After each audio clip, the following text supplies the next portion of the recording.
అంటే రాజకీయం చేయాలి కానీ మనం అందరం ఎంతో బాధపడాల్సిన అవసరం. ఈ రోజు బీసీ జనార్దన్ అన్న భార్య ఇందిరమ్మ ప్రచారానికి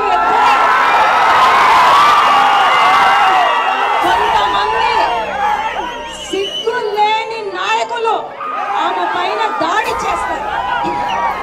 మన రాయలసీమలో ఏమంటారన్నా, మహిళల పైన దాడి చేస్తే వాళ్ళని ఏమంటారు? వినపడాలా ఓపుల్ రెడ్డికి?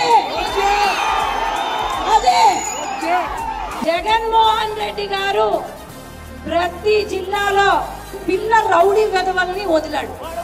మా నందికొట్కూరులో కూడా అట్లనే వదిలినాడు, ఇక్కడ అట్లనే వదిలినాడు. వాళ్లకు చదువు సంధ్యలు ఉండవు. మగాడివైతే మగవాళ్ళ పైన రాజకీయం చేయి, మగవాళ్ళ పైన మహిళల పైన దాడి చేస్తే ఇక్కడ ఊరుకునే వాళ్ళు లేరు. ఈ రోజు దాడి ఏదైతే జరిగిందో అందరూ కూడా గమనించాలా. ఈ రోజు వైసీపీ ప్రభుత్వం మహిళలకు ఎంత ఇంపార్టెన్స్ ఇస్తుంది అనేది మీరందరూ గమనించాలా.